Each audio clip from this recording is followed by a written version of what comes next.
اہل آخرت۔ اسلام لوگوں سے یہ چاہتا ہے کہ دنیا کو اس طرح پہچانیں جیسے وہ ہے، اور اپنے اعمال اور کردار کو اس طرح بجا لائیں جیسے کہ وہ دنیا ہے۔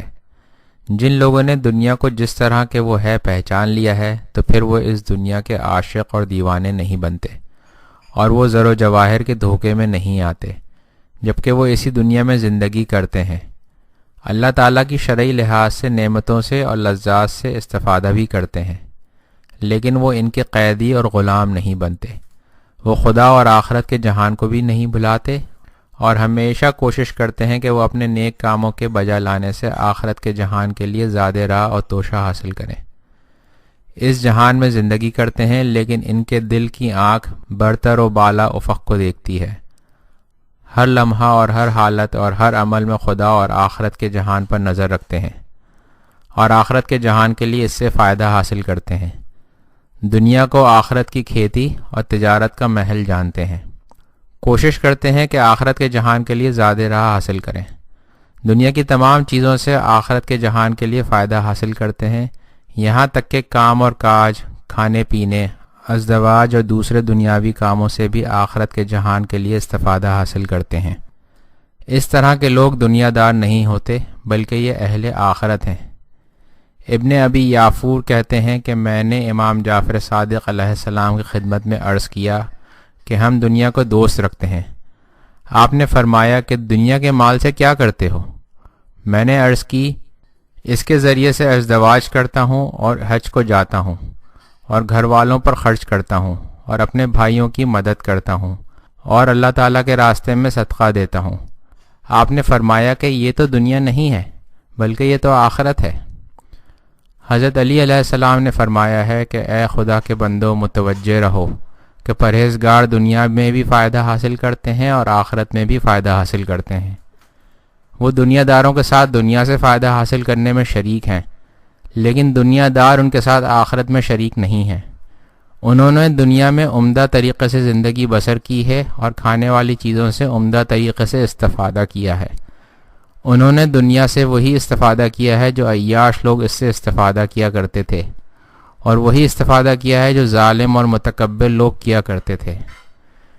اس کے باوجود یہ لوگ آخرت کا زیادہ راہ اور دنیا کے تجارت کے محل سے پوری طرح کما کر آخرت کی طرف منتقل ہو گئے ہیں۔ دنیا سے زہد کی لذت کو بھی حاصل کیا ہے، اور انہیں یقین تھا کہ آخرت میں اللہ تعالیٰ کے جوار رحمت میں اس طرح زندگی کریں گے کہ ان کی کوئی بھی خواہش رد نہیں کی جائے گی، اور لذت اور خوشی سے ان کا حصہ کم اور ناقص نہیں ہوگا۔ لہٰذا کام اور کام میں مشغول ہونا اور صنعت و تجارت اور زراعت اور اسی طرح کے مقام اور منصب اور اجتماعی ذمہ داریوں کا قبول کرنا زہد اور اہل آخرت ہونے کے منافی اور ناساز نہیں ہوا کرتا۔ یہ تمام امور اللہ تعالیٰ کی رضائیت حاصل کرنے اور آخرت کے راستے میں گامزن ہونے میں سموئے جا سکتے ہیں۔ امیر المومنین جو اپنی تمام کوشش کام اور کاج میں استعمال کرتے تھے، رات کو محراب عبادت میں گریہ و زاری کیا کرتے تھے اور فرماتے تھے، اے دنیا مجھ سے دور ہٹ جا، کیا مجھے دھوکہ دینے کے لیے میرے سامنے آئی ہے اور مجھ سے محبت کا اظہار کرتی ہے؟ یہ تیرا وقت نہیں ہے، جا کسی دوسرے کو دھوکہ دے، مجھے تیری کوئی ضرورت نہیں ہے۔ میں نے تجھے 3 طلاقیں دے دی ہیں کہ جن میں رجوع بھی نہیں کیا جا سکتا۔ تیری زندگی کوتاہ سے اور تیری قیمت معمولی ہے، اور زیادہ راہ تھوڑا ہے، اور راستہ اور سفر طویل ہے، اور آگے کی منازل عظیم ہیں۔ آپ ایک اور جگہ فرماتے ہیں، اے دنیا مجھ سے دور ہو جا کہ میں نے تیری مہار تیری گرد پر ڈال دی ہے اور تجھے آزاد کر دیا ہے۔ میں تیرے چنگل سے نکل چکا ہوں اور تیرے جال سے بھاگ گیا ہوں اور تیری لغزش گاہ سے دور ہو چکا ہوں۔ حضرت علی علیہ السلام نے اس حالت میں جبکہ ایک لشکر جرار کے ساتھ جنگ کرنے جا رہے تھے، اپنی پھٹی پرانی جوتی ابن عباس کو دکھلائی اور فرمایا کہ خدا کی قسم یہ پھٹی پرانی جوتی میرے نزدیک حکومت اور امیر ہونے سے زیادہ محبوب ہے، مگر یہ کہ میں حق کو برقرار کروں اور باطل کو رد کروں۔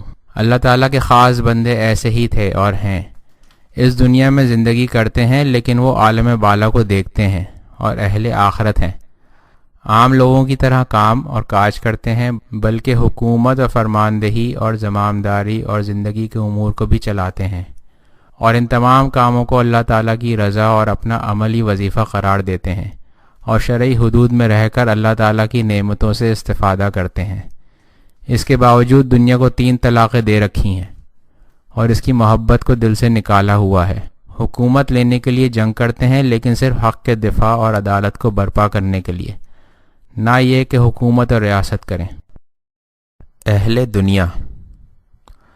اگر کسی انسان نے دنیا کو جیسے ہے اس طرح نہ پہچانا ہو، دنیا میں ایسے زندگی کرنے میں مشغول ہو گیا ہو کہ گویا اس کے خلق ہونے کی غرض اور غایت یہی دنیا تھی، اور آخرت میں کوئی حساب اور کتاب نہیں، اور نہ ہی اس دنیا کے علاوہ کوئی اور دنیا ہے کہ جس کی طرف اس نے جانا ہے، اور وہ مال اور دولت، زن اور فرزند، جاہ و جلال اور مقام و منصب کا قیدی اور فریفتہ ہو چکا ہو، اور اسی دنیا کی زندگی کو خوب مضبوط پکڑ رکھا ہو، اور اسی کے ساتھ دلی لگاؤ رکھتا ہو، اور آخرت کی زندگی اور خدا کو فراموش کر دیا ہو، اور مانوی بلندیوں سے چشم پوشی کر لی ہو، اور صرف حیوانی خواہشات کو پورا کرنے اور لذائذ دنیاوی سے زیادہ لطف اندوز ہونے میں کمر ہمت باندھ رکھی ہو۔ اس طرح کا انسان اور افراد دنیا دار اور اہل دنیا شمار ہوتے ہیں، گرچہ وہ فقیر اور نادار اور گوشہ نشین ہی کیوں نہ ہو، اور ہر قسم کی اجتماعی ذمہ داری کے قبول کرنے سے پرہیز ہی کیوں نہ کرتے ہوں۔ خداوند عالم ارشاد فرماتا ہے، وہ صرف دنیا کے ظاہر کو دیکھتے ہیں لیکن آخرت سے غافل ہیں۔ نیز اللہ تعالیٰ فرماتا ہے، دنیا کی زندگی کو آخرت کی زندگی کے مقابلے میں خریدا ہے۔ نیز ارشاد ہوا ہے کہ کیا تم نے دنیا کی زندگی پر رضایت دے دی ہے، جبکہ یہ معمولی ثروت سے زیادہ نہیں ہے۔ اللہ تعالیٰ فرماتا ہے، جو لوگ ہماری ملاقات اور بقا کی امید نہیں رکھتے اور دنیا کی زندگی سے دل لگا رکھا ہے اور خوش ہیں، اور وہ جو ہماری آیات سے غافل ہیں، یہی وہ لوگ ہیں کہ جن کا ٹھکانہ جہنم کی آگ میں ہے۔ یہ اس وجہ سے ہوگا کہ جو کچھ انہوں نے دنیا میں کسب کیا ہے۔ امام جعفر صادق علیہ السلام نے فرمایا ہے کہ انسان کی خدا سے دور ترین حالت اس وقت ہوتی ہے جب وہ سوائے شکم پری اور عورت کے اور کسی چیز کو ہدف اور غرض قرار نہیں دیتا۔ حضرت علی علیہ السلام نے فرمایا ہے کہ جو دل دنیا کا فریفتہ اور عاشق ہوگا، اس میں تقوی اور پرہیزگاری کا داخل ہونا حرام ہوا کرتا ہے۔ نیز حضرت صلی اللہ علیہ وآلہ وسلم نے فرمایا ہے کہ وہ بہت ہی برا معاملہ اور تجارت ہے کہ جس کی قیمت اور عوض اپنے نفس کو قرار دیا جائے، اور دنیا کو اس کے عوض جو خدا کے نزدیک ہے عوض بنا لیا جائے۔ اگر دنیا کی مذمت کی گئی ہے تو اس کی وجہ یہ ہے کہ دنیا غرور اور دھوکہ دینے والی اور مشغول رکھ دینے کا مال اور متاع ہے۔ دنیا اپنے آپ کو خوبصورت اور شیرین ظاہر کرتی ہے اور انسان کو اسی میں لگائے رکھتی ہے، اور انسان کو خدا کی یاد اور آخرت کے لیے زیادہ راہ حاصل کرنے سے روکتی ہے۔ اسی لیے دنیا کی مذمت وارد ہوئی ہے اور اسے بیان کیا گیا ہے تاکہ انسان ہوشیار رہیں اور اس کی چالوں کا دھوکہ نہ کھائیں، اور اپنے آپ کو دنیا کے قیدی اور غلام نہ بنائیں اور اس پر فریفتہ نہ ہو جائیں۔ قابل مذمت دنیا سے لگاؤ اور عشق ہے، اور اپنے خلق ہونے کی غرض کو بھول جانا ہے، اور آخرت کی ہمیشگی زندگی اور اللہ کی نعمتوں سے غافل ہو جانا ہے۔ اہل دنیا اور اہل آخرت۔ جو دنیا میں رہ کر آخرت کے لیے کام کرتے ہیں وہ اہل آخرت ہے، اور جو صرف دنیا میں رہ کر دنیا کے لیے کام کرتے ہیں وہ اہل دنیا اور دنیا دار ہے۔ امیر المومنین علیہ السلام نے فرمایا ہے کہ دنیا میں لوگ 2 قسم پر عمل کرتے ہیں۔ ایک وہ ہے جو دنیا میں رہ کر دنیا کے لیے کام کرتا ہے اور دنیا نے اسے مشغول کر رکھا ہے اور آخرت سے غافل بنا دیا ہے۔ ڈرتا ہے کہ اس کی اولاد اس کے مرنے کے بعد فقیر ہو جائے گی، لیکن آخرت کے جہان میں خالی ہاتھ جانے سے اپنے آپ کو محفوظ سمجھتا ہے۔ اپنی عمر کو دوسروں کے منافع کے لیے خرچ کرتا ہے۔ دوسرا وہ ہے جو دنیا میں رہ کر آخرت کے لیے کام کرتا ہے، اس کی روزی بھی بغیر کسی مشقت کے پہنچتی رہتی ہے، یعنی دنیا اور آخرت کا حصہ اور نصیب اسے ملتا رہتا ہے، اور یہ دونوں جہانوں کا مالک ہو جاتا ہے۔ یہ خدا کے نزدیک آبرومند اور محترم ہوگا، اور جو کچھ خدا سے طلب کرے گا خدا اسے قبول کرے گا۔ نیز امیر المومنین علیہ السلام نے فرمایا ہے کہ دنیا عبور کر جانے کی جگہ ہے، یہ ٹھہر جانے کا گھر نہیں ہے۔ لوگ 2 قسم کے ہیں، ایک وہ ہے جو اپنے نفس کو دنیا کی بے قیمت اشیاء کے عوض فروخت کر دیتا ہے اور اپنے نفس کو ذلت اور خواری میں ڈالتا ہے۔ دوسرا وہ ہے جو اپنے انسانی نفس کو خرید لیتا ہے اور آزاد کر لیتا ہے۔ اہل دنیا اور اہل آخرت میں فرق اسی میں نہیں ہوتا کہ وہ دولت مند ہے یا فقیر، دنیا کے کاموں میں مشغول ہے یا بیکار، اجتماعی ذمہ داریوں کو قبول کیا ہوا ہے یا نہیں، لوگوں کے درمیان زندگی کر رہا ہے یا گوشہ نشین ہے، کسب و کار تجارت میں مشغول ہے یا تحصیل علم، درس و تدریس، تالیف، کتاب و وعظ اور نصیحت کرنے میں مشغول ہے، دنیا کی نعمتوں سے استفادہ کر رہا ہے یا نہیں، دنیا منصب اور عہدے پر فائز ہے یا نہیں، بلکہ ان دو میں اصلی تفاوت اور فرق اس میں ہے کہ دنیاوی امور سے وابستگی اور عشق رکھتا ہے یا امور آخرت کا فریفتہ ہے، دنیا سے دل لگا رکھا ہے یا آخرت کی زندگی سے، دنیا کی طرف متوجہ ہے یا خدا کی طرف، اپنی زندگی کی غرض اور ہدف حیوانی خواہشات کو قرار دے رکھا ہے یا مکارم اخلاق اور فضائل انسانی کا حصول اور تربیت کرنا۔ جو چیز انسان کو اپنے میں مشغول رکھے اور خدا کی یاد اور آخرت کے جہان کے لیے سعادت اور کوشش سے روکے رکھے، وہ دنیا شمار ہوگی۔ گرچہ انسان تحصیل علم اور تدریس اور تالیف کتاب اور وعظ اور نصیحت، امامت، جماعت، یہاں تک کہ گوشہ نشینی اور دنیا سے زہد اور عبادت بجا لا رہا ہو، اگر یہ تمام کے تمام غیر خدا کے لیے ہوں تو یہ بھی دنیا شمار ہوگی۔ پس واضح ہو گیا کہ تمام دنیا کے لوگ ایک مرتبے اور قطار میں نہیں ہوتے، اسی طرح تمام اہل آخرت بھی ایک رتبے میں نہیں ہوا کرتے، بلکہ ایک گروہ اہل دنیا کا 100% اور بطور کامل دنیا سے لگاؤ رکھتا ہے اور بطور کلی خدا اور آخرت کے جہان سے غافل ہوتا ہے۔ اس طرح کے ان لوگوں کو دنیا دار اور دنیا پرست کا نام دیا جاتا ہوگا۔ ان کے مقابلے میں ایک گروہ لوگوں کا ہے جو اللہ تعالیٰ کے خالص بندے ہیں کہ ان کی ساری توجہ خدا اور آخرت کے جہان کے لیے ہوتی ہے اور سوائے اللہ کی رضا کے ان کا کوئی اور ہدف نہیں ہوتا۔ پھر ان دونوں گروہوں میں بہت زیادہ درجات اور مراتب ہوتے ہیں۔ جو جتنا دنیا سے لگاؤ اور محبت رکھے گا وہ اسی مقدار کا دنیا دار ہوگا اور اللہ تعالیٰ کے قرب سے دور ہوگا۔ اس کے برعکس جو جتنا زیادہ خدا کی یاد میں آخرت کے جہان کی فکر میں ہوگا وہ اتنا تارک دنیا شمار ہوگا۔ خلاصہ، دنیا دار ہونا اور اہل آخرت ہونا، یہ دونوں امر اصطلاحی لحاظ سے اضافی اور نسبی ہوا کرتے ہیں۔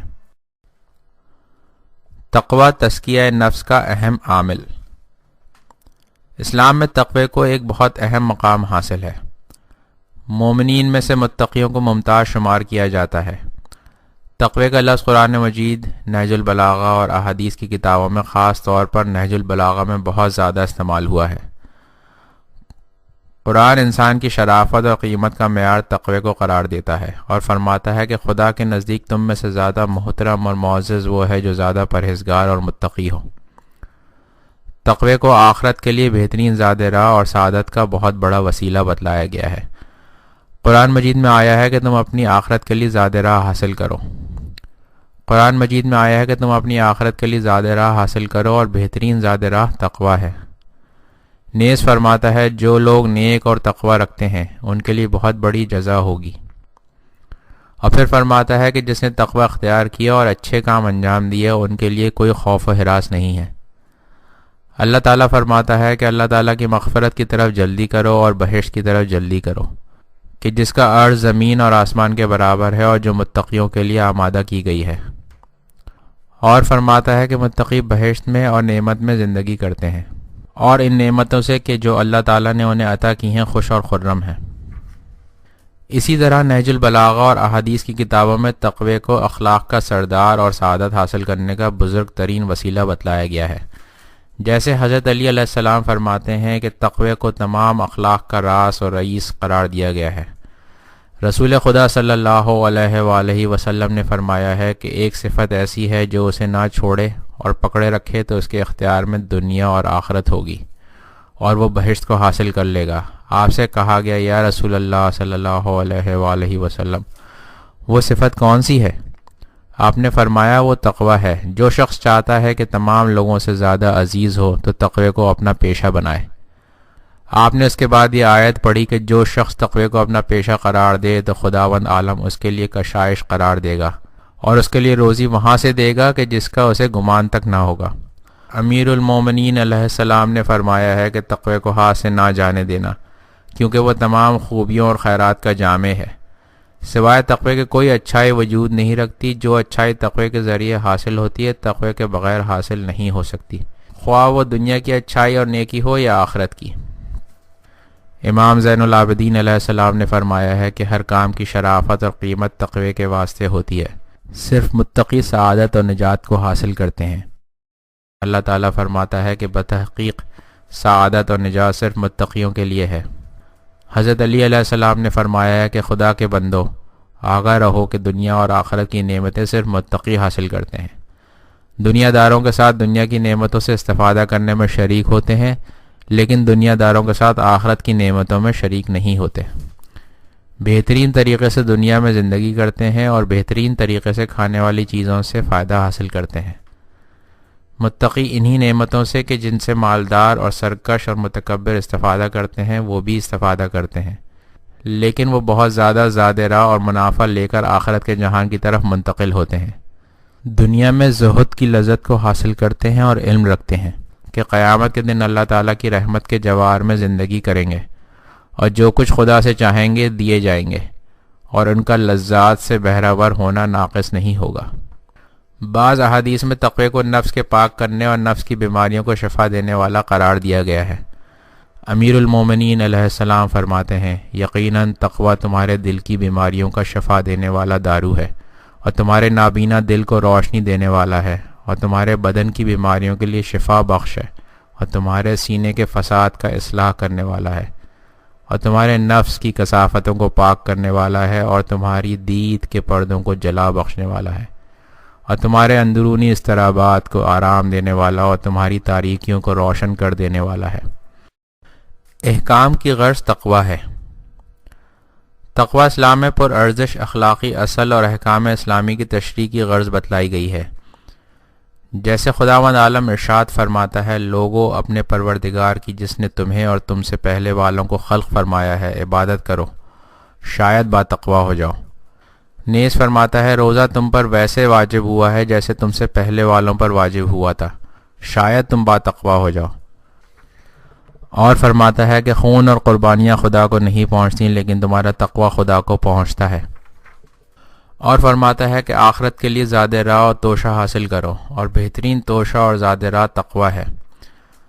جیسا کہ ملاحظہ فرما رہے ہیں کہ بعض عبادتوں کی غرض بلکہ اصل عبادت کی غرض یہ تھی کہ لوگ اس کے بجائے لانے سے با تقوی ہو جائیں، لیکن اسلام کی نگاہ میں تقوی اس قدر اہمیت رکھتا ہے کہ تمام اعمال کے قبول ہونے کا معیار اور راز بتلایا گیا ہے، اور عمل بغیر تقوی کے مردود اور بے فائدہ ہوتا ہے۔ قرآن مجید میں ہے کہ خداوند عالم نیک اعمال کو صرف متقیوں سے قبول کرتا ہے۔ رسول خدا صلی اللہ علیہ وآلہ وسلم نے ابو ذر سے فرمایا کہ تقوی کے حاصل کرنے میں بہت زیادہ عمل اور کوشش کر، کیونکہ کوئی عمل بھی جو تقوی کے ساتھ ہو چھوٹا نہیں ہوتا، اور کس طرح اس کو چھوٹا شمار کیا جائے جبکہ وہ اللہ تعالیٰ کے ہاں مورد قبول ہوتا ہے۔ جبکہ خدا قرآن میں فرماتا ہے کہ خدا متقیوں سے قبول کرتا ہے۔ امام جعفر صادق علیہ السلام نے فرمایا ہے کہ کسی کا رونا تجھے دھوکہ نہ دے، کیونکہ تقوی دل میں ہوتا ہے۔ قرآن میں ہے کہ اگر صبر کرو اور تقوی رکھتے ہو تو یہ بہت بڑا کام ہے۔ جیسا کہ ملاحظہ فرما رہے ہیں کہ قرآن اور احادیث میں تقوی ایک اصلی ارزش مند اور آخرت کے لیے بہترین زیادہ راہ اور توشہ ہے، اور دل کی اہم بیماریوں کے لیے شفا دینے والا دارو ہے، اور نفس کو پاک کرنے کا بہت بڑا وسیلہ بتلایا گیا ہے۔ اس کی اہمیت کے لیے اتنا کافی ہے کہ احکام الہی کے جال اور تشریح کی غرض اور ہدف قرار پایا ہے۔ اب ہم تقوی کی وضاحت کرتے ہیں۔ تقوی کی تعریف۔ عام طور سے تقوی کو ایک منفی یعنی گناہوں سے پرہیز اور معصیت سے اجتناب بتلایا جاتا ہے، اور یوں گمان کیا جاتا ہے کہ امور اجتماعی میں شرکت کرنے کی وجہ سے تقوی کو محفوظ رکھنا ایک بہت مشکل کام بلکہ ایک نہ ہونے والا کام ہے، کیونکہ نفس کی سرشت میں گناہوں کی طرف میلان ہونا ہوتا ہے، لہٰذا یا تقوی کو اپنائے اور پرہیزگار بنے اور اجتماعی کاموں سے کنارہ کشی کرے، یا اجتماعی ذمہ داریوں کے عہدے کو لے اور تقوی کو چھوڑے، کیونکہ ان دونوں کو اکٹھا رکھنا ممکن نہیں ہوتا۔ اس فکر اور نظریے کا لازمہ یہ ہے کہ جتنا انسان گوشہ نشین ہوگا اتنا زیادہ تقوی رکھنے والا بنے گا، لیکن بعض آیات اور احادیث اور نہج البلاغہ میں تقوی کو ایک مثبت پرارزش عمل بتلایا گیا ہے، نہ کہ منفی۔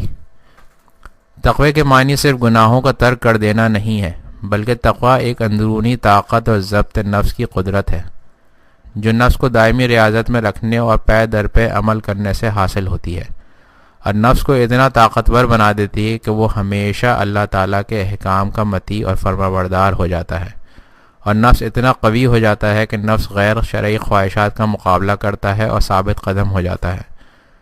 لغت میں بھی تقوی اسی معنی میں آیا ہے۔ تقوی کا مصدر وقایا ہے کہ جس کے معنی حفظ اور نگہداری کے ہیں۔ تقوی یعنی اپنے آپ کو محفوظ کرنا اور اپنے نفس پر کنٹرول کرنا ہوتا ہے۔ تقوی ایک اثباتی صفت ہے جو حفاظت دیتی ہے، یہ منفی صفت اور سلبی صفت نہیں ہے۔ تقوی یعنی انسان کا عہد کر لینا کہ احکام شریعت اور دستور الہی کی اطاعت کروں گا۔ ہر گناہ کے ترک کا نام تقوی نہیں ہے، بلکہ ترک گناہ اور کنٹرول کرنے کی قدرت اور طاقت اور نفس کو مضبوط رکھنے کی سرشت اور ملکہ کا نام تقوی رکھا جاتا ہے۔ تقوی آخرت کے لیے بہترین زاد راہ ہے۔ زاد راہ اور توشہ ایک مثبت چیز ہے، منفی اور سلبی صفت نہیں ہے۔ امیر المومنین علیہ السلام کے چند جملات پر غور کیجیے۔ آپ فرماتے ہیں، اے خدا کے بندوں، میں تمہیں تقوی کی سفارش کرتا ہوں، کیونکہ یہ نفس کے لیے ایک مہار ہے جو نفس کو اچھائیوں کی طرف کھینچ لے جاتا ہے۔ تقوی کے مضبوط رسے کو پکڑے رکھو اور اس کے حقائق کی طرف رجوع کرو تاکہ تمہیں آرام اور رفاہیت و وسیع و عریض وطن، مضبوط پناہ گاہ اور عزت کے منازل کی طرف لے جائے۔ آپ فرماتے ہیں، یقیناً تقوی آج کے زمانے میں تمہارے لیے پناہ گاہ اور ڈھال ہے، اور کل قیامت کے دن کے لیے جنت کی طرف لے جانے کا راستہ ہے۔ ایسا واضح راستہ ہے کہ جس پر چلنے والا فائدہ حاصل کرتا ہے، اور ایسی ودیت ہے کہ جو اسے پکڑنے والے کی حفاظت کرتا ہے۔ اے خدا کے بندو، جان لو کہ تقوی ایک مضبوط پناہ گاہ ہے۔ فسق اور فجور اور بے تقوائی ایک ایسا گھر ہے کہ جس کی بنیاد کمزور ہے اور رہنے والے کی حفاظت نہیں کر سکتا، اور اس میں پناہ لینے والے کو مضبوط نہیں کر سکتا۔ اور جان لو کہ تقوی کے ذریعے گناہوں کی زہر اور ڈنگ کو کاٹا جا سکتا ہے۔ اے خدا کے بندو، تقوی خدا کے اولیاء کو گناہوں سے روکے رکھتا ہے، اور خدا کا خوف ان کے دلوں میں اس طرح بٹھا دیتا ہے کہ وہ رات کو عبادت اور اللہ تعالیٰ سے راز و نیاز میں مشغول رہ کر بیدار رہتے ہیں، اور دن کو روزہ رکھتے ہیں۔ اور جان لو کہ تقوی تمہارے لیے اس دنیا میں پناہ گاہ اور مرنے کے بعد سعادت ہے۔ جیسے کہ آپ نے ان احادیث کا ملاحظہ کیا ہے، ان میں تقوی کو ایک باقیمت اور اہم اور ایک مثبت طاقت اور قدرت بتلایا گیا ہے کہ جو انسان کو روکے رکھتا ہے اور اس کی حفاظت کرتا ہے۔ ایک ایسی طاقت جو کنٹرول کرتی ہے۔ بتلایا گیا ہے کہ تقوی حیوان کی مہار اور لگام کی طرح ہے کہ جس کے ذریعے سے انسان کی پرکشش نفس اور اس کی خواہشات پر کنٹرول کیا جاتا ہے اور اسے اعتدال پر رکھا جاتا ہے۔ تقوی ایک مضبوط قلعے کی مانند ہے کہ انسان کو داخلی دشمنوں یعنی ہوی اور ہوس اور غیر شرعی اور شیطانی خواہشات سے محفوظ رکھتا ہے۔ تقوی ڈھال کی مانند ہے کہ جو کہ شیطانی کے زہر آلود تیر اور اس کے ضربات کو روکتا ہے۔ تقوی انسان کو ہوی اور ہوس اور خواہشات نفس کی قید سے آزادی دلواتا ہے، اور حرص اور طمع، حسد اور شہوت، غضب اور بخل وغیرہ کی رسیوں کو انسان کی گردن سے اتار پھینکتا ہے۔ تقوی محدود ہو جانے کو نہیں کہتے، بلکہ نفس کے مالک اور اس پر کنٹرول کرنے کا نام ہے۔ انسان کو عزت اور شرافت، قدرت اور شخصیت اور مضبوطی دیتا ہے، دل کو افکار شیطانی سے محفوظ کرتا ہے، اور فرشتوں کے نازل ہونے اور انوار قدسی الہی کے شامل ہونے کے لیے آمادہ کرتا ہے، اور اعصاب کو عفیان اور آرام دیتا ہے۔ تقوی انسان کے لیے مثل ایک گھر اور لباس کے ہے کہ جو حوادث کی گرمی اور سردی محفوظ رکھتا ہے۔ خداوند عالم قرآن میں ارشاد فرماتا ہے کہ لباس التقوی ذلک خیر۔ تقوی قیمتی وجود رکھتا ہے اور آخرت کے لیے زاد راہ اور توشہ ہے۔ یہ ایک منفی صفت نہیں ہے۔ البتہ قرآن اور حدیث میں تقوی خوف اور گناہ کے ترک کے معنی میں بھی استعمال ہوا ہے، لیکن یہ تقوی کے لوازمات میں سے ہے، نہ یہ کہ تقوی کے معنی یہی ہیں۔ تقوی اور گوشہ نشینی۔ گوشہ نشینی اور اجتماعی ذمہ داریوں کے قبول نہ کرنے کو نہ صرف تقوی کی علامتوں سے شمار نہیں کیا جائے گا، بلکہ بعض موارد میں ایسا کرنا تقوی کے خلاف بھی ہوگا۔ اسلام میں گوشہ نشینی اور رہبانیت نہیں ہے۔ اسلام انسان کو گناہ سے فرار کرنے کے لیے گوشہ نشینی اور مشاغل کے ترک کرنے کی سفارش نہیں کرتا، بلکہ انسان سے چاہتا ہے کہ اجتماعی ذمہ داریوں کو قبول کرے اور امور اجتماعی میں شریک ہو، پھر اسی حالت میں تقوی کے ذریعے اپنے نفس پر کنٹرول کرے اور اسے قابو میں رکھے، اور گناہ اور کجروی سے اپنے آپ کو روکے رکھے۔ اسلام یہ نہیں کہتا کہ شرعی منصب اور عہدے کو قبول نہ کرو، بلکہ اسلام کہتا ہے کہ اسے قبول کرو اور اللہ تعالیٰ کی رضا کی خاطر اللہ کے بندوں کی خدمت کرو، اور صرف منصب اور مقام کا غلام بن کر نہ رہ جاؤ۔ اور اپنے منصب اور عہدے کو نفسانی خواہشات اور شہوات کے لیے وسیلہ قرار نہ دو اور حق کے راستے سے نہ ہٹو۔ اسلام نہیں کہتا کہ تقوی حاصل کرنے کے لیے کام اور کار و کسب سے ہاتھ اٹھا لو اور حلال رزق طلب کرنے کے لیے کوشش نہ کرو، بلکہ اسلام کہتا ہے کہ دنیا کے قیدی اور غلام نہ بنو۔ اسلام نہیں کہتا کہ دنیا کو ترک کر دے اور عبادت میں مشغول ہو جانے کے لیے گوشہ نشین ہو جا، بلکہ اسلام کہتا ہے کہ دنیا میں زندگی کر اور اس کے آباد کرنے کے لیے کوشش کر، لیکن دنیا دار اور اس کا فریفتہ اور عاشق نہ بن، بلکہ دنیا کو اللہ تعالیٰ سے تقرب اور سیر و سلوک کے لیے قرار دے۔ اسلام میں تقوی سے مراد یہی ہے کہ جسے اسلام نے گراں بہا اور بہترین خصلت بتلایا ہے۔ محترم سامعین کرام، السلام علیکم۔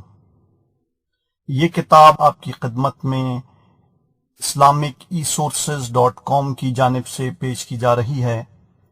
یہ کتاب خصوصی طور پر islamicesoursescom کے لیے ریکارڈ کروائی گئی ہے۔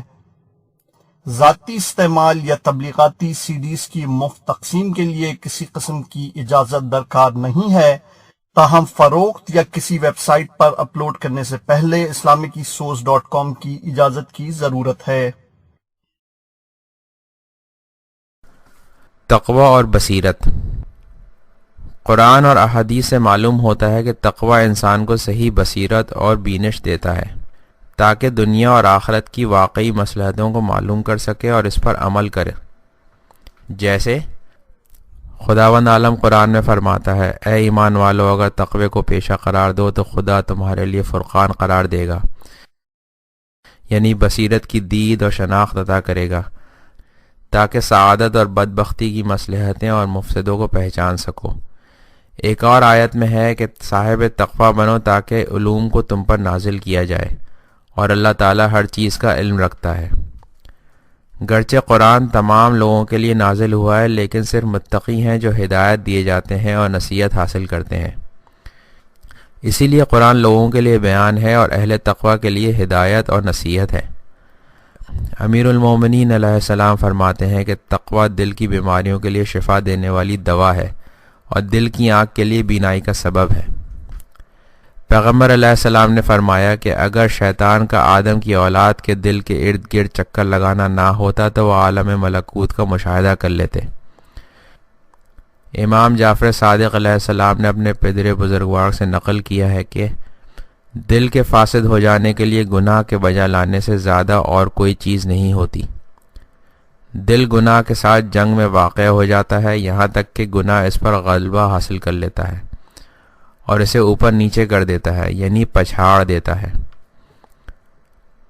اس قسم کی آیات اور روایات سے معلوم ہوتا ہے کہ تقوی عقل کی بینائی اور بصیرت کا سبب بنتا ہے اور سمجھنے اور سوچنے کی قوت کو طاقتور بناتا ہے، اور عقل ایک گوہر گراں بہا ہے جو انسان کے وجود میں رکھ دیا گیا ہے تاکہ اس کے ذریعے مصالح اور مفاسد، خیرات اور شرور، سعادت اور شقاوت کے اسباب، خلاصہ جو ہونا چاہیے اور جو نہ ہونا چاہیے کو اچھی طرح پہچان سکے اور تمیز دے سکے۔ امیر المومنین علیہ السلام نے فرمایا ہے کہ بدن میں عقل حق کا رسول ہے۔ جی ہاں، اس طرح کی رسالت اور پیغام عقل کے کندھے پر ڈال دی گئی ہوئی ہیں اور وہ اس کے بجا لانے کی قدرت بھی رکھتا ہے، لیکن یہ اس صورت میں کہ جسم کی تمام طاقتیں اور غرائز عقل کی حکومت کو قبول کر لیں اور اس کی مخالفت اور اس کے احکام کی خلاف ورزی نہ کریں۔ خواہشات اور ہوا اور ہوس عقل کے دشمن ہیں، عقل کو ٹھیک کام انجام دینے نہیں دیتے۔ نیز آپ صلی اللہ علیہ وآلہ وسلم نے فرمایا، جو شخص اپنے نفس کی خواہشات کا مالک نہیں ہوتا وہ عقل کا مالک بھی نہیں ہوگا۔ آپ صلی اللہ علیہ وآلہ وسلم نے فرمایا ہے کہ خود بینی اور خود پسندی، عجب اور تکبر عقل کو فاسد کر دیتے ہیں۔ آپ صلی اللہ علیہ وآلہ وسلم نے فرمایا ہے کہ لج باز اور ضدی انسان صحیح فکر اور فیصلہ نہیں کر سکتا۔ یہ تو درست ہے کہ بدن پر حکومت اور اس کو چلانا عقل کے سپرد کیا گیا ہے اور عقل اس کی طاقت بھی رکھتا ہے، لیکن خواہشات اور غرائز نفسانی اس کے لیے بہت بڑی مانع اور رکاوٹ ہیں۔ اگر ایک غریزہ یا تمام غرائز اعتدال کی حالت سے خارج ہو جائیں اور بغاوت اور طغیان کر لیں اور کام نہ کریں تو تو پھر عقل کیسے اپنی ذمہ داریوں کے انجام دینے میں کامیاب ہو سکتی ہے؟ اس طرح کا انسان عقل تو رکھتا ہے لیکن بغیر سوچ اور فکر والا۔ چراغ موجود ہے لیکن خواہشات اور شہوات اور غضب نے سیاہ بادل یا مہ کی طرح سے چھپا رکھا ہے، اس کے نور کو بجھا دیا ہے اور واقعات کے معلوم کرنے سے روک دیا ہے۔ ایک شہوت پرست انسان کس طرح اپنی واقعی مصلحتوں کو پہچان سکتا ہے اور شہوت کے طغیان اور سرکشی کی طاقت کو قابو کر سکتا ہے؟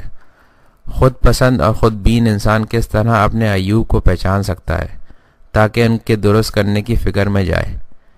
اسی طرح دوسری بری صفات جیسے غصہ، حسد، طمع، کینہ پروری، تعصب اور ضد بازی، مال اور جاہ و جلال کا منصب، مقام، ریاست اور عہدہ، ان تمام کو کس طرح وہ اپنے آپ سے دور کر سکتا ہے؟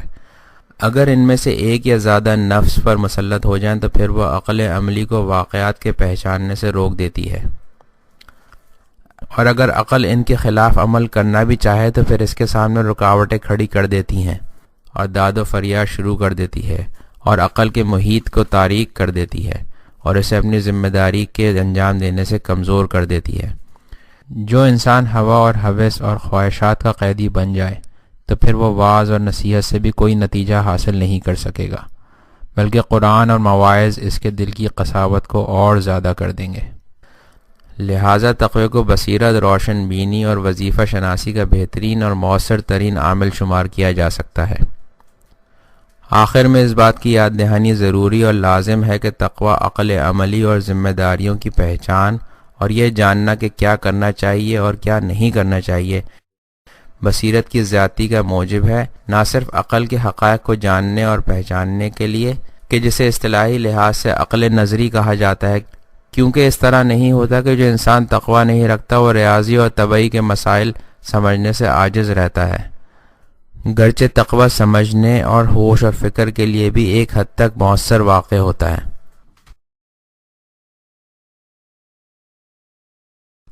تقوی اور مشکلات پر قابو پانا۔ تقوی کے آثار میں سے ایک اہم اثر زندگی کی مشکلات اور سختیوں پر غلبہ حاصل کر لینا ہے۔ جو بھی تقوی پر عمل کرے گا خداوند عالم اس کی مشکلات کے دور ہونے کا کوئی نہ کوئی راستہ نکال دے گا، اور ایسے راستے سے کہ جس کا اسے گمان تک نہ ہوگا اسے روزی فراہم کر دے گا۔ خداوند عالم فرماتا ہے کہ جس نے تقوی پر عمل کیا خداوند عالم اس کے کام آسان کر دیتا ہے۔ امیر المومنین علیہ السلام نے فرمایا کہ جو شخص تقوی پر عمل کرے گا تو اس کی سختیاں اور مشکلیں جبکہ نزدیک تھا کہ اس پر وارد ہو جائیں دور ہو جائیں گی، تلخیاں اس کے لیے شیریں ہو جائیں گی، مشکلات کی لہریں اس کے سامنے پھٹ جائیں گی اور سخت سے سخت اور دردناک کام اس کے لیے آسان ہو جائیں گے۔ اس قسم کی آیات اور روایات سے معلوم ہوتا ہے کہ مشکلات کے حل ہونے اور ان پر غلبہ حاصل کرنے میں تقوی انسان کی مدد کرتا ہے۔ اب دیکھا جائے کہ تقوی ان موارد میں کیا تاثیر کر سکتا ہے۔ زندگی کی سختیوں اور مشکلات کو بطور کلی دو گروہ میں تقسیم کیا جا سکتا ہے۔ پہلا گروہ وہ مشکلات کے جن کا حل کرنا انسان کے اختیار میں نہیں ہے، جیسے کسی عضو کا نقص اور ایسی بیماریوں میں مبتلا ہونا جو لا علاج ہیں، اور ایسے خطرات کے جن کی پیشن گوئی نہیں کی جا سکتی، اور اس طرح کی دوسری مشکلات کے جنہیں روکنا اور دور کرنا انسان کے امکان اور قدرت سے باہر ہے۔ دوسرا گروہ ایسی مشکلات اور سختیاں کہ جن کے دور کرنے اور پیش بینی کرنے میں ہمارا ارادہ مؤثر واقع ہو سکتا ہے، جیسے اکثر نفسیاتی اور جسمی، گھریلو اور اجتماعی اور کار و کسب کی بیماریاں وغیرہ۔ تقوی ان دونوں مشکلات کے حل میں ایک اہم کردار ادا کر سکتا ہے، گرچہ پہلے مشکلات کے گروہ کو روکنا اور ان کو دور کرنا ہمارے لیے عملی طور سے ممکن نہیں ہوتا، لیکن ان مشکلات کے ساتھ کس طرح عمل کیا جائے یہ ہمارے اختیار میں ہوتا ہے۔ وہ انسان جو با تقوی ہے اور اپنے نفس کی حفاظت کے لیے پوری طرح تسلط رکھتا ہے اور دنیا کے مشکلات اور خود دنیا کو فانی اور ختم سمجھتا ہے اور آخرت کی زندگی کو حقیقی اور باقی رہنے والی زندگی سمجھتا ہے، اور اللہ تعالیٰ کی ذات لا یزال کی قدرت پر اعتماد کرتا ہے، دنیا کے واقعات اور مشکلات کو معمولی اور وقتی جانتا ہے اور ان پر جزا اور فضا نہیں کرتا، تو ایسا انسان اللہ تعالیٰ کی مشیت کے سامنے سر تسلیم خم کر دے گا۔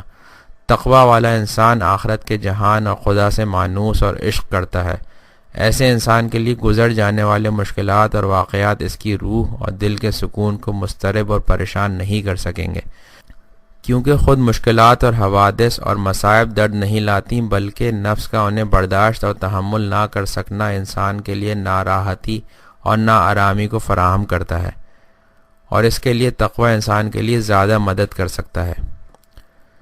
دوسرا گروہ، اکثر مشکلات اور سختیاں کہ جو انسان کی زندگی کو تلخ کر دیتی ہیں، ہماری بری عادات اور انسانی ہوا اور ہوس اور خواہشات کی وجہ سے ہم پر وارد ہوتی ہیں، اور یہی بری صفات ان کا سبب بنتی ہیں۔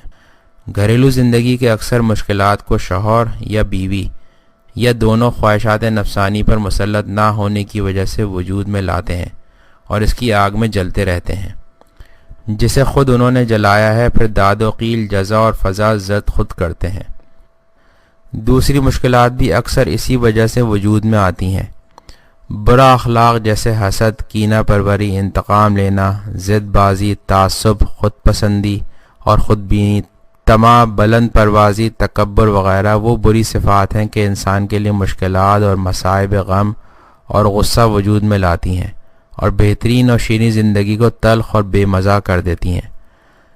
ایسا شخص اتنا خواہشات نفسانی کا قیدی ہو چکا ہوتا ہے کہ وہ اپنے درد اور اس کی دوا کے پہچاننے سے عاجز ہو جاتا ہے۔ سب سے بہتر چیز جو ان حوادث کے واقع ہونے کو روک سکتی ہے وہی تقوی ہے، اور اپنے نفس پر کنٹرول کرنا اور اس کی حفاظت کرنا ہے۔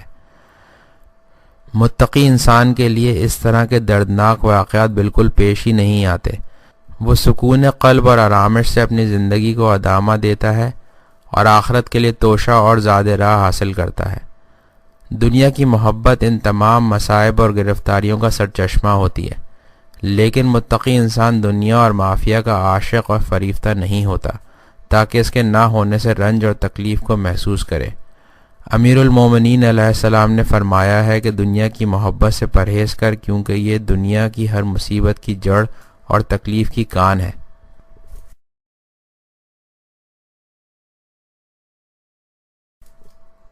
تقوی اور آزادی۔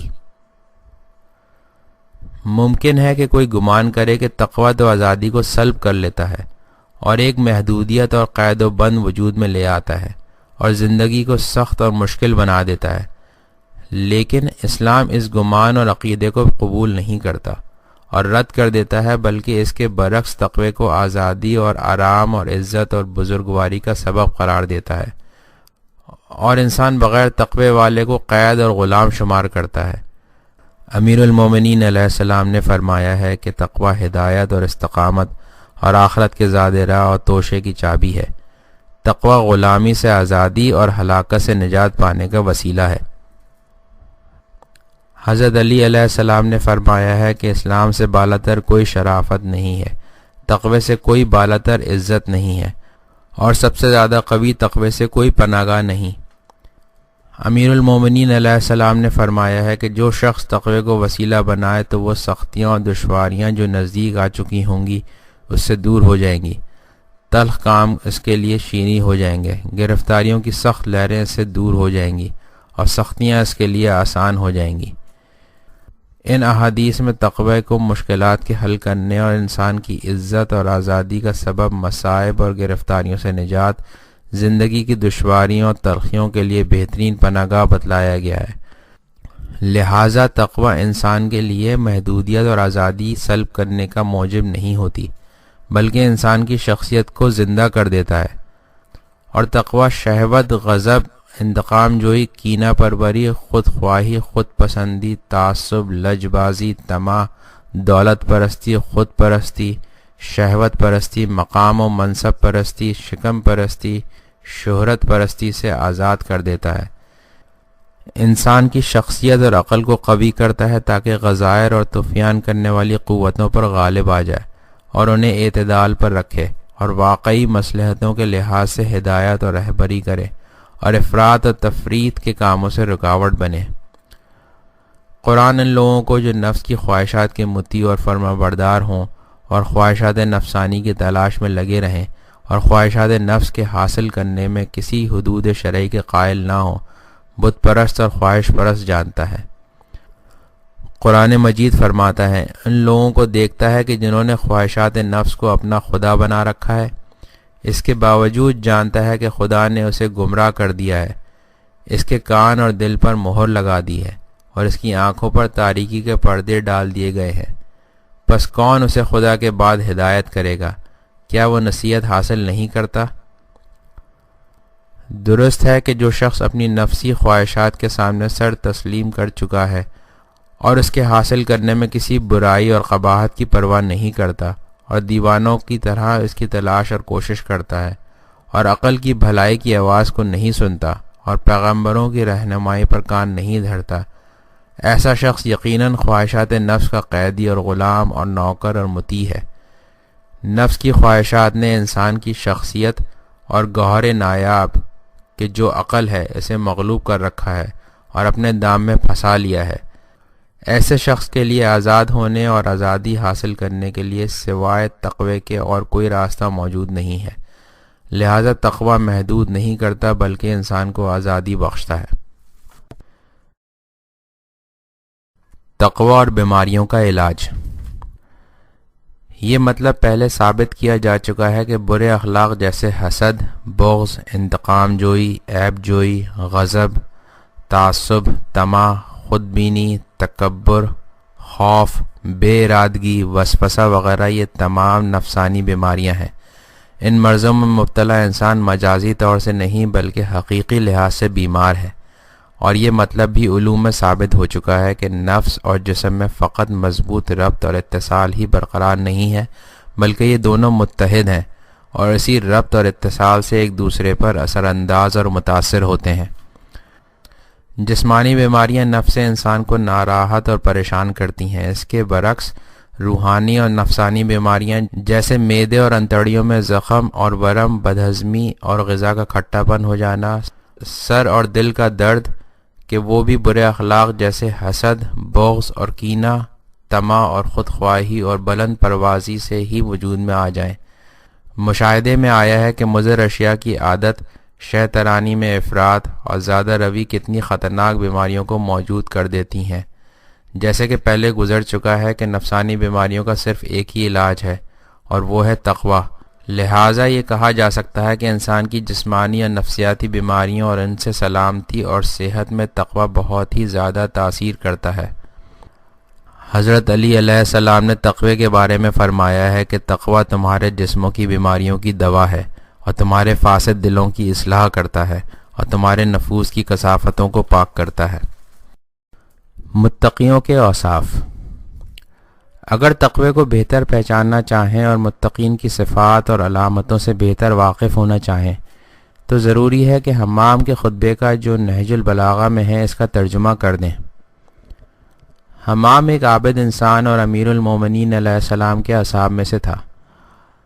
ایک دن اس نے حضرت علی علیہ السلام کی خدمت میں عرض کیا، یا امیر المومنین، آپ میرے لیے متقین کی اس طرح صفات بیان فرمائیں کہ گویا میں ان کو دیکھ رہا ہوں۔ امیر المومنین علیہ السلام نے اس کے جواب میں تھوڑی دیر کی اور پھر آپ نے اجمالی طور سے فرمایا، اے حمام، تقوی کو اختیار کر اور نیک کام انجام دینے والا ہو جا، کیونکہ خدا قرآن میں فرماتا ہے کہ خدا متقین اور نیکوکاروں کے ساتھ ہے۔ حمام نے آپ کے اس مختصر جواب پر اکتفا نہیں کیا اور حضرت صلی اللہ علیہ وآلہ وسلم کی قسم دی کہ اس سے زیادہ وضاحت کے ساتھ بیان فرمائیں۔ اس وقت امیر المومنین علیہ السلام نے حمد و ثناء باری تعالیٰ اور پیغمبر صلی اللہ علیہ وآلہ وسلم پر درود و سلام کے بعد فرمایا، خداوند عالم نے لوگوں کو پیدا کیا جبکہ ان کی اطاعت سے بے نیاز تھا اور ان کی نافرمانیوں سے امان اور محفوظ تھا، کیونکہ گناہ گاروں کی نافرمانی اسے کوئی ضرر نہیں پہنچا سکتی اور فرما برداروں کی اطاعت اسے کوئی فائدہ نہیں دے سکتی۔ ان کی روزی ان میں تقسیم کر دی اور ہر آدمی کو اس کی مناسب جگہ پر برقرار کیا۔ متقی دنیا میں اہل فضیلت ہیں، گفتگو میں سچے، لباس پہننے میں میانہ رو، راستہ چلنے میں متواضع، حرام کاموں سے آنکھیں بند کر رکھی ہیں۔ جو علم انہیں فائدہ دیتا ہے اسے سنتے ہیں، مصیبتوں اور گرفتاریوں میں اس طرح ہوتے ہیں جس طرح آرام اور خوشی میں ہوتے ہیں۔ اگر موت ان کے لیے پہلے سے معین نہ کی جا چکی ہوتی تو ثواب کے شوق اور عطاب کے خوف سے ایک لحظہ بھی ان کی جان ان کے بدن میں قرار نہ پاتی۔ خدا ان کی نگاہ میں بہت عظیم اور بزرگ ہے، اسی لیے غیر خدا ان کی نگاہ میں معمولی نظر آتا ہے۔ بہشت کی نسبت اس شخص کی مانند ہے کہ جس نے بہشت کو دیکھا ہے اور بہشت کی نعمتوں سے بہرہ مند ہو رہا ہے، اور جہنم کی نسبت اس شخص کی طرح ہے کہ جس نے اسے دیکھا ہے اور اس میں عذاب پا رہا ہے۔ ان کے دل محزون ہیں اور لوگ ان کے شر سے امان میں ہیں۔ ان کے بدن لاغر اور ان کی ضروریات تھوڑی ہیں۔ ان کے نفس عفیف اور پاک ہیں۔ اس دنیا میں تھوڑے دن صبر کرتے ہیں تاکہ اس کے بعد ہمیشہ کے آرام اور خوشی میں جا پہنچیں، اور یہ تجارت منفعت آور ہے جو ان کے پروردگار نے ان کے لیے فراہم کی ہے۔ دنیا ان کی طرف رخ کرتی ہے لیکن وہ اس کے قبول کرنے سے روگردانی کرتے ہیں۔ دنیا انہیں اپنا قیدی بنانا چاہتی ہے لیکن وہ اپنی جان خرید لیتے ہیں اور آزاد کرا لیتے ہیں۔ رات کے وقت نماز کے لیے کھڑے ہو جاتے ہیں، قرآن کی آیات کو سوچ اور بچار سے پڑھتے ہیں۔ اس میں سوچنے اور فکر کرنے سے اپنے آپ کو غمگین اور محزون بناتے ہیں، اور اسی وسیلے سے اپنے درد کی دوا ڈھونڈتے ہیں۔ جب ایسی آیت کو پڑھتے ہیں کہ جس میں شوق دلایا گیا ہو تو وہ امیدوار ہو جاتے ہیں، اور اس طرح شوق میں آتے ہیں کہ گویا جزا اور ثواب کو اپنی آنکھوں سے مشاہدہ کر رہے ہیں۔ اور جب ایسی آیت کو پڑھتے ہیں کہ جس میں خوف اور ترس ہو تو دل کے کانوں سے ان کی طرف اس طرح توجہ کرتے ہیں کہ گویا دوزخ میں رہنے والوں کی آہوزاری اور فریاد ان کے کانوں میں سنائی دے رہی ہے۔ رکوع کے لیے خم ہوتے ہیں اور سجدے کے لیے اپنی پیشانیوں اور ہتھیلیوں اور پاؤں اور زانوں کو زمین پر بچھا دیتے ہیں۔ اپنے نفس کی آزادی کو خدا سے تقاضا کرتے ہیں۔ جب دن ہوتا ہے تو بردبار، دانا، نیکوکار اور باتقویٰ ہیں۔ خدا کے خوف نے ان کو اس تیر کی مانند کر دیا ہے کہ جسے چیرا جائے اور لاغر اور کمزور کر دیا جائے۔ انہیں دیکھنے والے گمان کرتے ہیں کہ وہ بیمار ہیں جبکہ وہ بیمار نہیں ہیں۔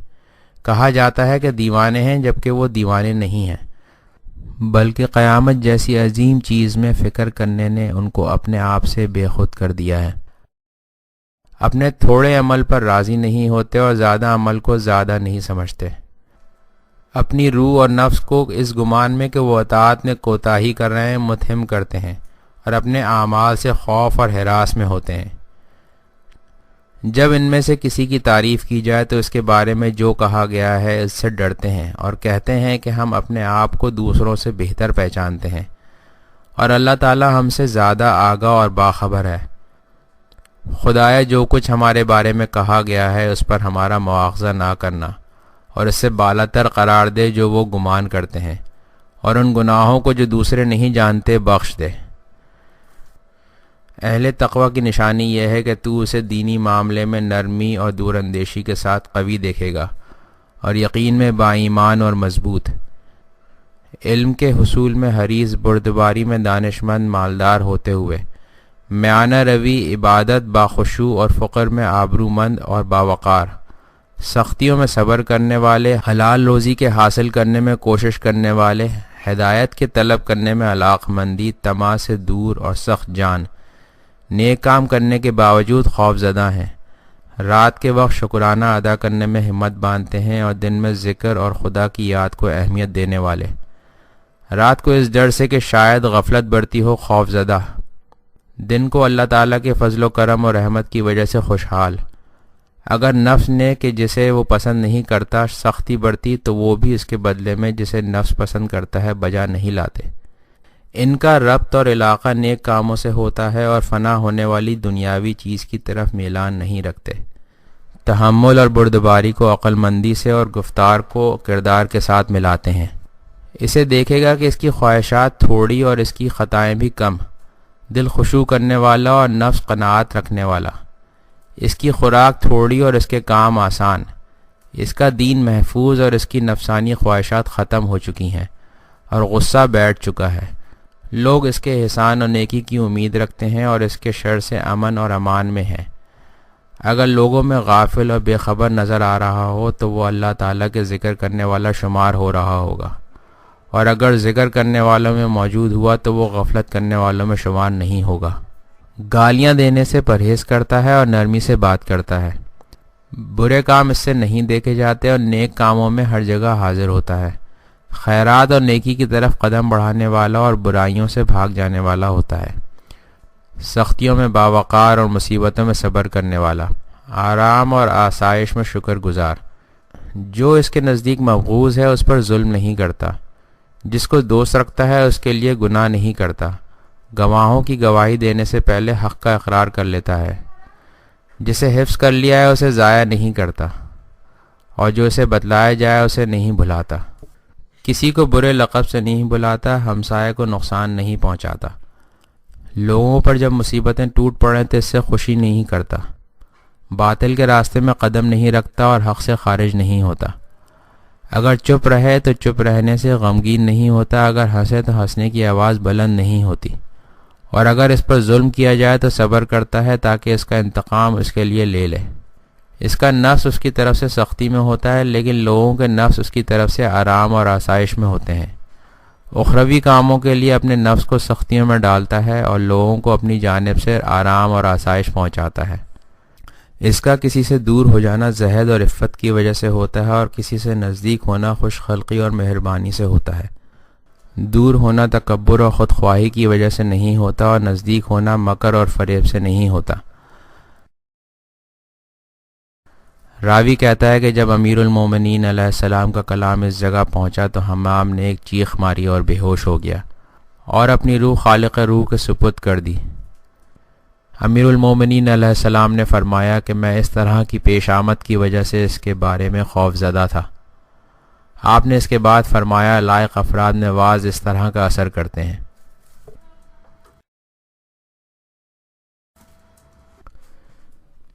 نفس پر کنٹرول کرنے اور اسے پاک کرنے کا اہم سبب مراقبت ہوتا ہے۔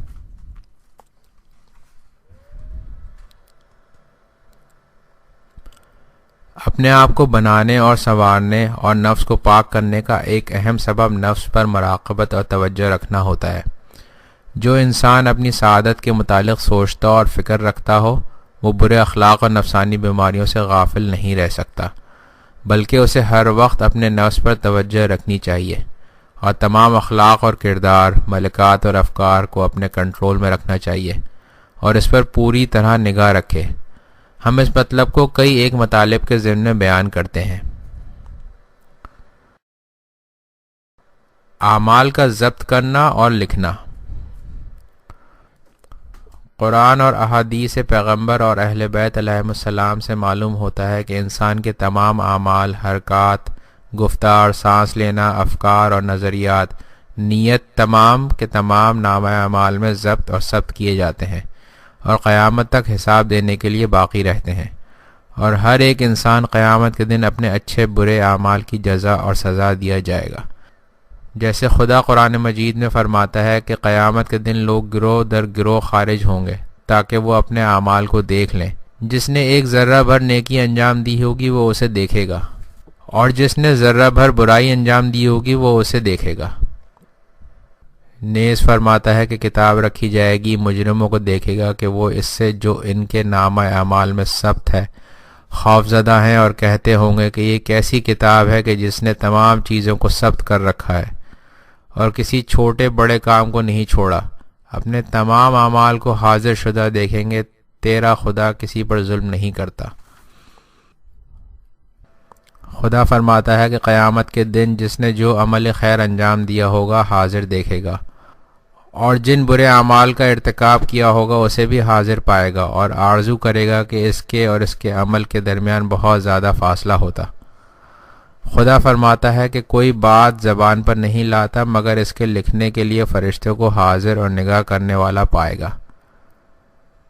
اگر ہمارا یہ عقیدہ ہے کہ انسان کے تمام اعمال اور کردار، حرکات اور گفتار، یہاں تک کہ افکار اور نظریات، سوچ اور فکر لکھے جاتے ہیں، تو پھر ہم کس طرح ان کا انجام دینے سے غافل رہ سکتے ہیں؟